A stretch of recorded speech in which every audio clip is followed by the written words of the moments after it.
Have you ever felt like your past has already decided your future? Like the mistakes you've made are too big, too many, or too permanent for real change to be possible? If so, you're not alone, and I want you to hold on to that feeling for the next 10 minutes because my guest today is about to prove you wrong. Robert Valentine spent 11 years in prison. He battled addiction to meth, heroin, pain pills, and food. And by the time he hit rock bottom, he'd lost nearly everything that mattered to him. But with 5 years left on his sentence, something shifted.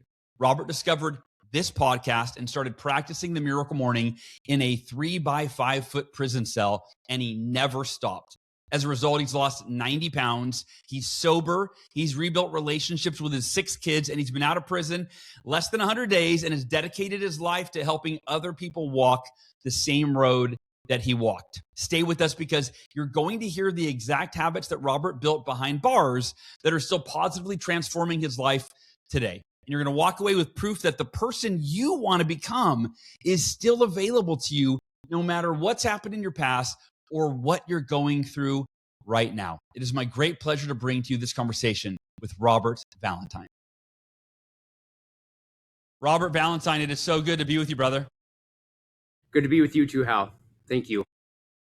You just got emotional, and I appreciated that. And, I said part of me was like, I wish we would have recorded that to share it, but I have a feeling you might get emotional a little bit more. And let me set the table for everybody. Robert sent me a video. And actually, Robert, let me ask you, who were you recording those videos for? Because that was day, I think, 36 that you were out of prison. Is that what we were, what the context was? Yeah, that was correct. It's a challenge that I'm doing, capturing my first year out of prison. So I'm recording one video every day for the first 365 days I'm out. Wow. So I like to do things that challenge myself, that are hard, that I can commit to every single day. So that's just a challenge. I haven't really shared a lot of them yet. I share some of them with people. And so I was just doing 2 things at once, recording my daily video that day and plus sending it to you, which I really got to thank Stephanie Blackbird for connecting us. It was really sweet of her and her story to do that. But yeah, I got emotional, Hal, because this has been a long journey to get here to this point after listening to you and reading the books and doing this 5 years ago is when I started the Miracle Morning in prison. It's just I never really pictured this day happening and happening this quick. So it's just an honor and a privilege to share this space with you today. Awesome. Well, thank you, brother. And it is, you're an inspiration. I mean, you sent me that video and I immediately invited you to be on the podcast. And then you shared, oh, that's amazing. I wasn't asking, but that's actually like a dream of yours. Share the background. You mentioned that you were 36 days out of prison. How many days now have you been out of prison? Today's day 79. 79. Okay. So it's been a month or so since we connected. So 79. So first of all, congratulations. Thank you. Not just congratulations on getting out of prison, congratulations on who you are as a human being and what you're doing to be the best version of yourself and help other people. Take us back, like share your story. Share how did you end up in prison? What was prison like? And then I guess kind of you can lead into what you recorded on the video for me, which is like how you discovered the Miracle Morning, you became a certified yoga instructor, you lost 100 pounds. Like you're such an inspiration, man. And I'm sharing this with my audience because I really want them to be inspired by you, to learn from your example. And I would gather that most of my audience is not in prison right now. So like that to me is the context. It's like, whoa, if Robert could do all of these things when his freedom was taken, and whether rightfully so or not, like you were in prison. Most of my listeners, I'd say 99 point something percent aren't in prison, have freedom to do what they want, when they want, with whomever they want for the most part. And you're an example of even with restrictions on all of these things and less freedom and choices and opportunities than most of us have, you've still created an extraordinary breakthrough after breakthrough after breakthrough in your life. And you're continuing. You did it in prison. You're still doing it. So yeah, take us back to before prison, how you ended up there, and then what that journey's been like since you were there. Drugs, fraud. This is my third case, and they decided to lay me down for it. So I got 10 and a half years for this. I was in county jail. Everybody was just done with me. So there's some things that happen here, and this is what I want to get to because this is the important part of what started my transformation. So in county jail was the last time that I used drugs. Wow. I was in county jail. I was clean for about 3 months, trying to wrap my head around all this time that I was going to have to do. Someone came in, smuggled a bunch of drugs inside the unit, and I used all of it. Like it was meth and heroin I used for 2 days, but this time was different. I really hated it. I hated the entire experience. Wow. I was like, this is the one thing that has like cost me my life. And like, I still continue to do it because as a drug addict, that's what you do. You use. And so I hated. I wrote a paragraph down on a piece of paper that I didn't know that I wrote later, and I'll share that at the end. But I wrote something down, and then I got a phone call. I called my mom. She was the only one that would answer my phone calls. I called my mom, and she handed the phone to my oldest daughter, who was 15 at the time. And the words that my daughter told me was this. She said, "Dad, you promised that you would never go to prison again." Wow. And it was just gut-wrenching moment. It's like, God, she's right. I did. Because I was so quick to make promises and I would never follow through on them. And so that happened. And then I got sentenced. And this is the moment, right, that I made the choice that it was time to change. I got sentenced. And my mom was there. My brother was there in the courtroom. I didn't care too much about it. I just wanted to get to prison and waste away the next 10 years of my life. But my lawyer came and brought me this pre-sentence report. This pre-sentence report is a document that captures every crime you've ever committed on paper, like every single thing, every list of all of it. And I started reading through this and I was like, who am I? Like, I felt this disgust and this heaviness and this burden and this weight on me right now. Like, this is not the person, this is not how I thought my life would turn out. And then at the end of it, what age were you at that point? Around 40? I was 37. I was 37. Okay. Yep, 37. And so and then at the end of this pre-sentence report were all these victim impact statements from the people that identities I stole and fraud that I committed. And this was new to me. Like I never saw these, this part of it. And I started reading these things and I'm like, I finally realized something how that's really important. See, addiction is a self-centered disease. We are selfish, self-seeking. All we care about is what we want, when we want it, how we want it. But then I realized that for the first time, and maybe it was just this moment, right? This God moment that I had. It's like, you know what? My actions don't just affect me. They affect everybody around me, my kids, my family, my friends, society, the community I live in, strangers that I've never met. And it just blew me away. I started crying in that courtroom.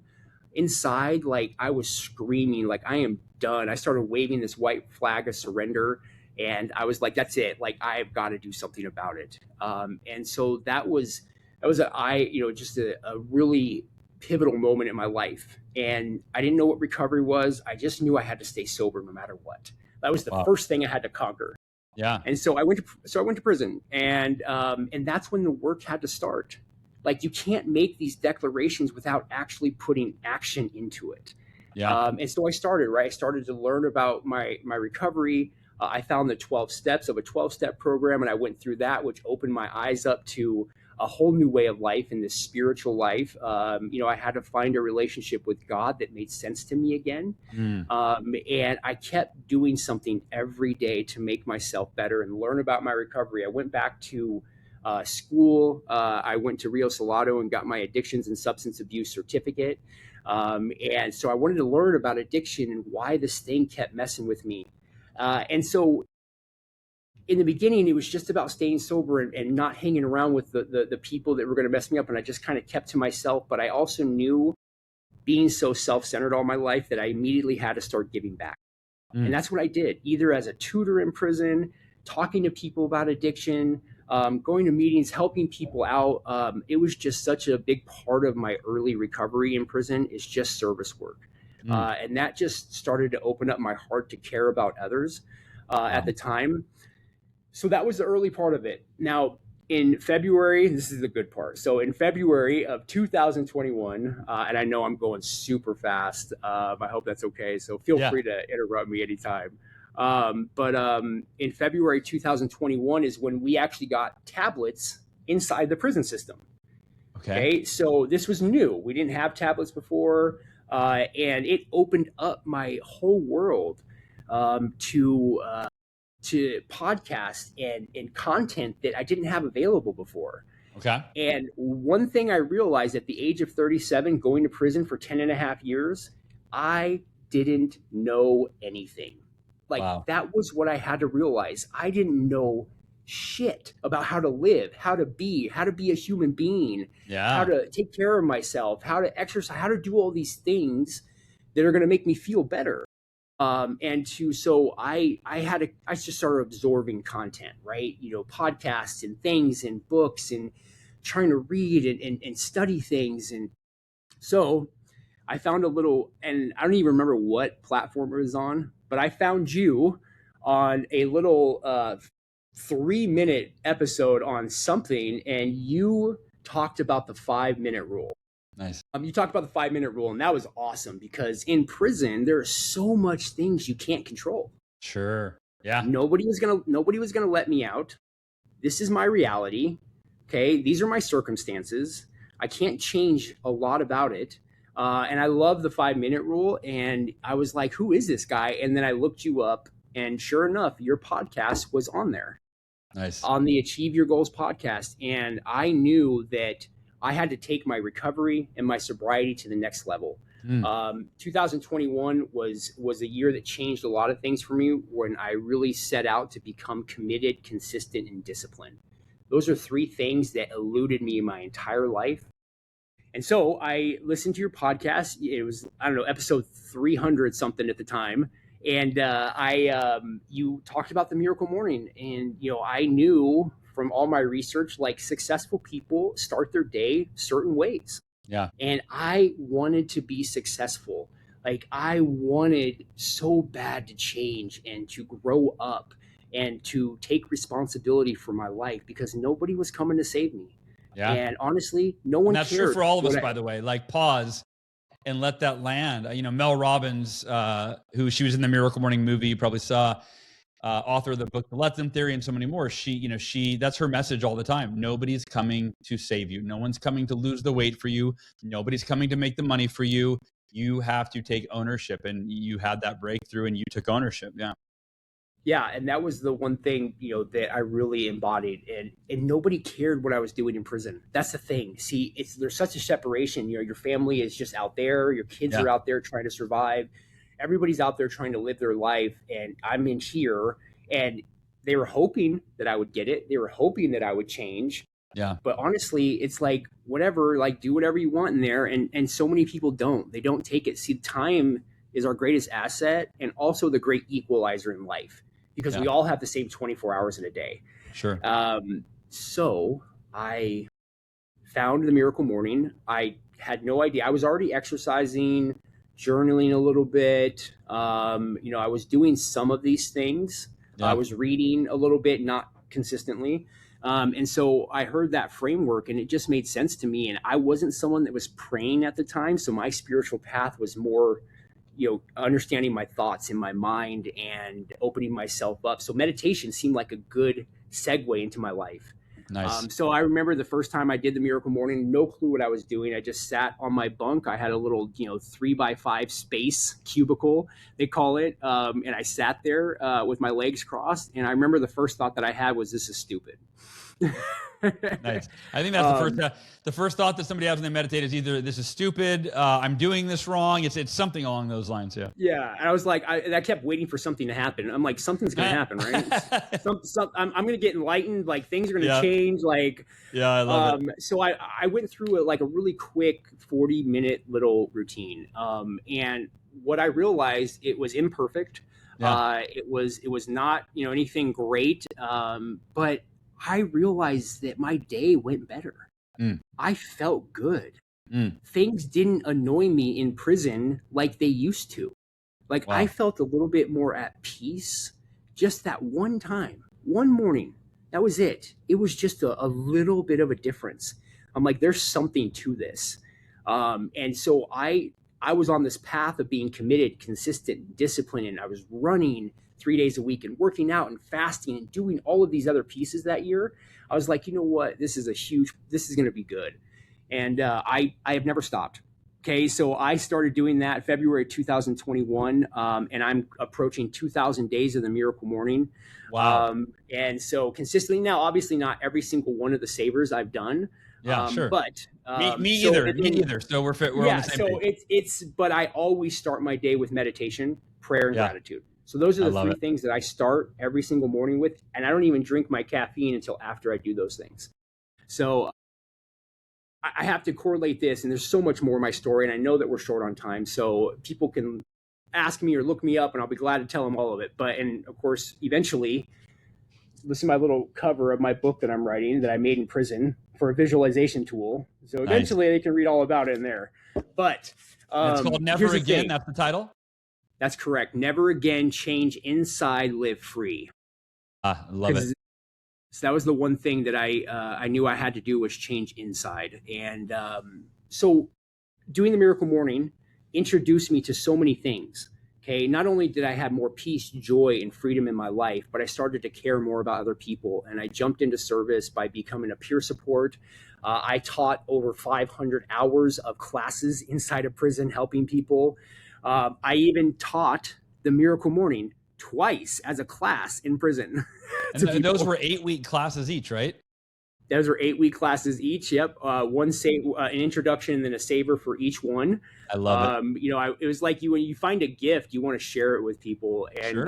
No, that's the Miracle Morning was that for me. It was a gift that I felt like yeah, came into my life through serendipity and intuition and God. And yep. I was like, I have to share this with others. And yeah, so continue, man. This is great. Yeah.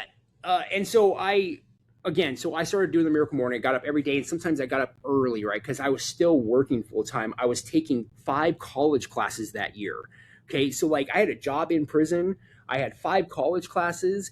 And it's like, oh, wait, you don't have time to do these things. And it's like, no, it's because I do this that I get to do these other things. It's when I do these things is when I have the energy, right, and the mindset and the attitude to actually accomplish the things I set out to accomplish. And so I went back to school. I got a college degree from Ashland University inside a prison, 4-year Amazing. degree in communications.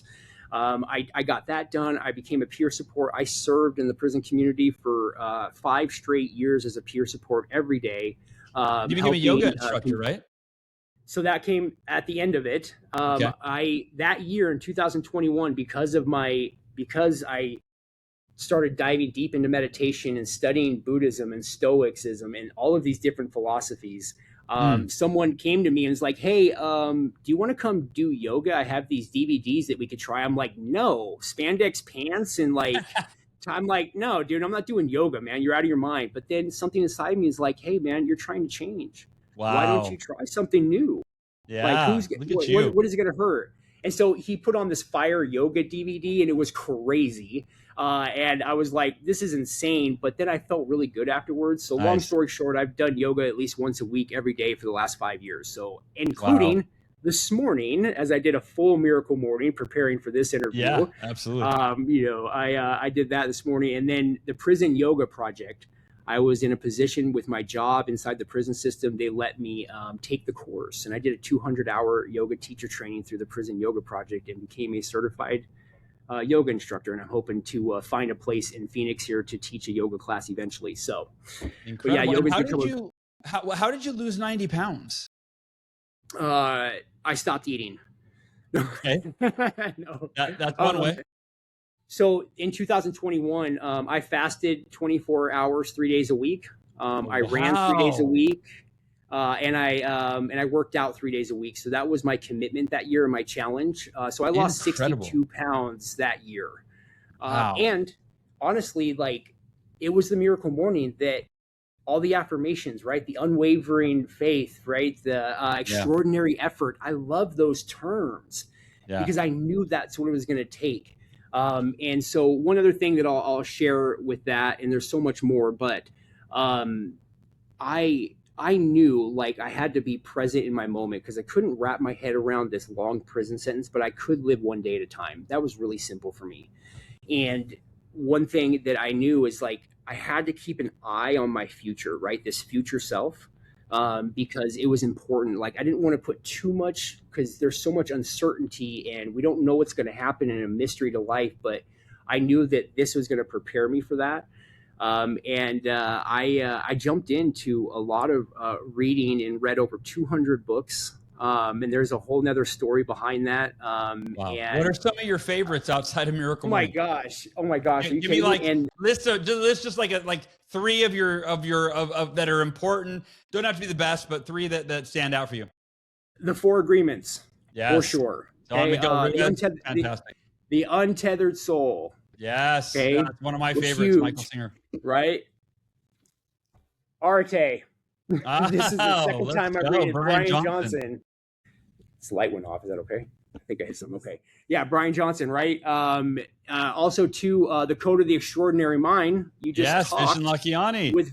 That was one of my favorite books. You know, Wow. he talked about being unfuckwithable. Sorry, cuss, Yeah. my bad. Excuse It's all language. right. Well, But I love that, right? That was amazing to me. So, Yeah. so many books. And I'll share real quick. I know I got a lot of stories, but George Mumford, he also wrote Unlocking the Master Within.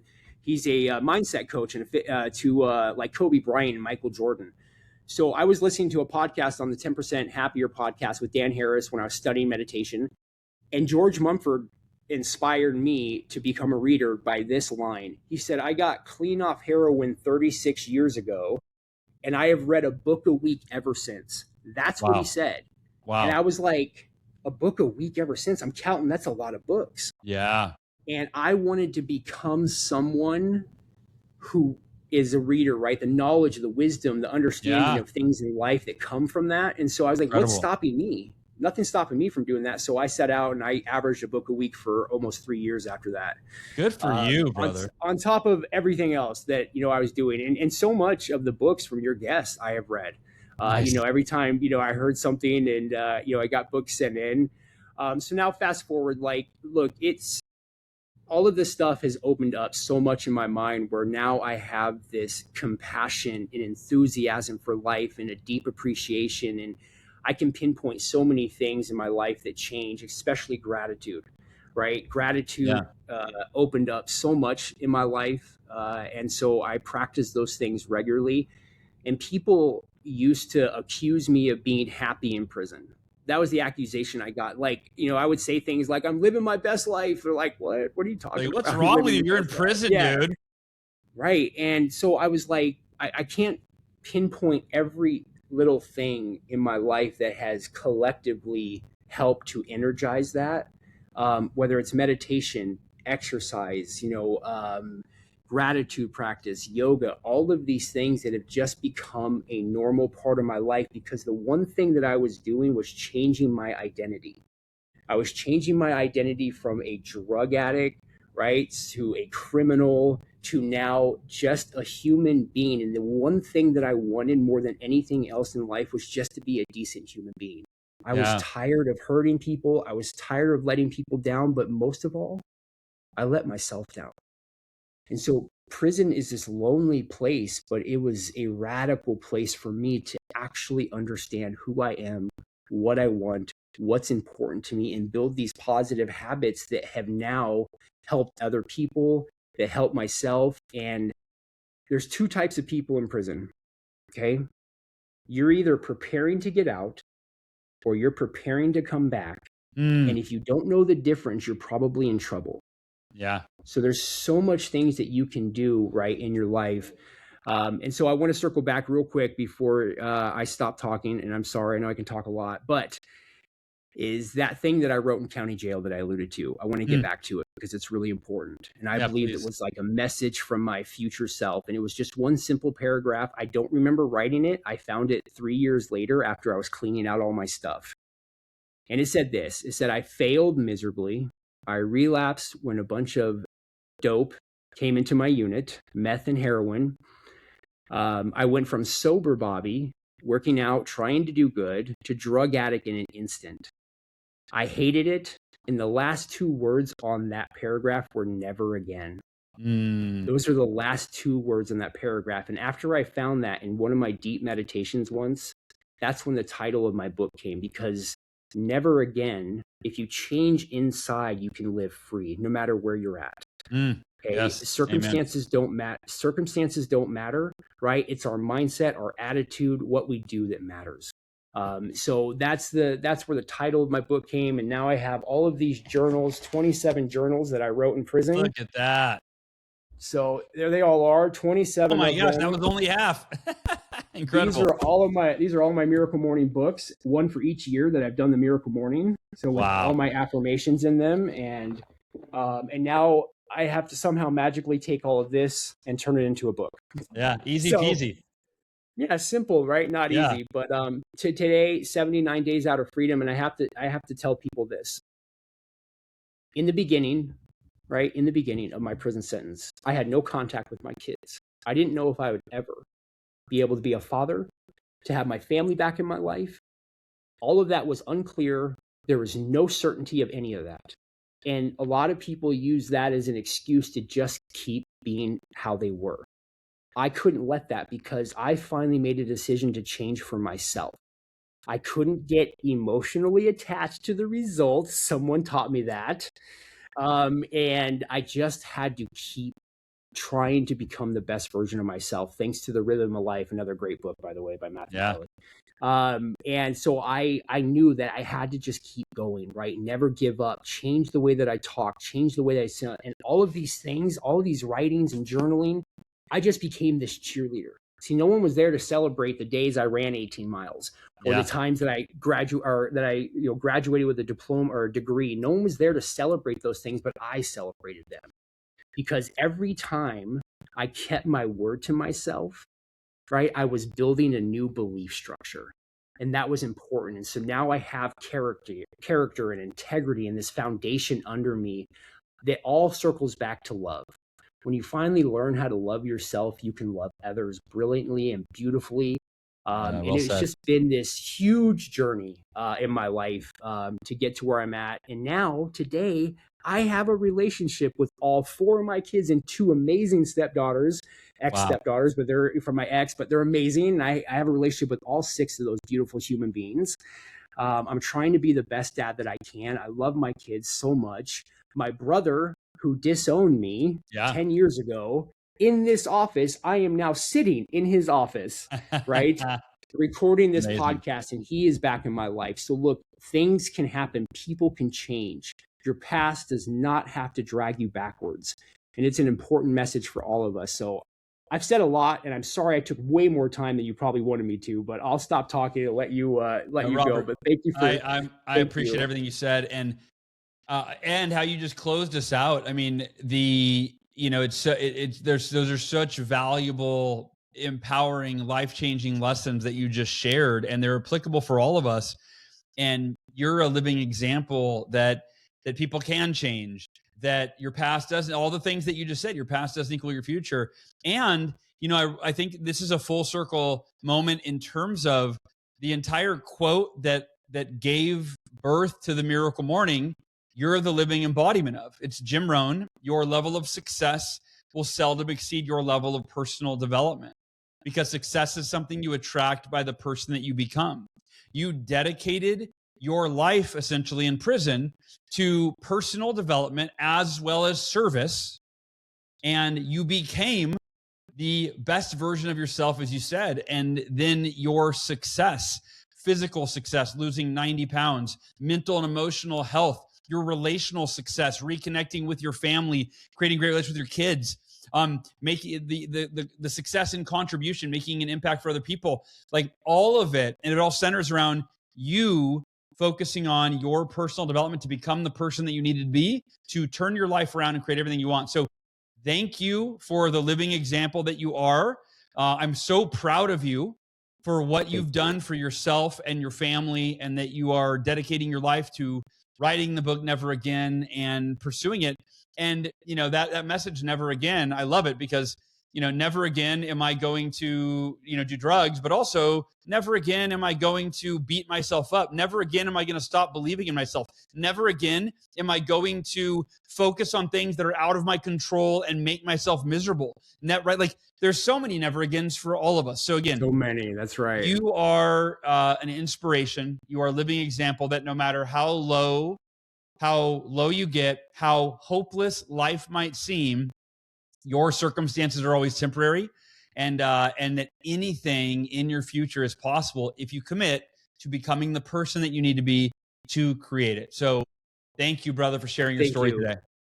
And Hal, thank you. You have been a mentor to me for 5 years, a voice in my ear. And funny, I never actually read the Miracle Morning book until 4 years after I was doing it. Amazing. Yeah, you just learned the practice and implemented it. Amazing. I just want to just a heartfelt gratitude to you for impacting my life in such a huge way. My life will never be the same because of it. And so I just want to say thank you. This has been an honor and a privilege of my life, being able to share my story, and share this space with you, and to meet you, which is on my bucket list. I wrote in my journal 3 years ago that one day I will be on this podcast sharing my story. Amazing. And today's that day. So thank you very much. Amazing. I wonder how many of our listeners now I'm going to have on the podcast in the next 5 years or few years. Like, I wrote it down the day that Robert told me to do it. It worked. I started a trend. No. What'd you say? I said, I'm going to start a trend. Yeah, there you go. Well, Robert, keep doing what you're doing, brother. Keep being a light in this world. Keep sharing your story. Because you're a living example that all the things that we talked about they apply to everybody in some way, one shape or form. Like you said, prison isn't necessarily just the jail cell. It's the prison of our mind. It's the prison of our belief system. It's the prison of our self-imposed limitations. And you've broken free, and we can all break free. So thank you, brother. I look forward to our paths crossing, and I want to give you a hug in person one day. Yes. Can't wait. Thank you, Hal. Awesome, brother. Take care.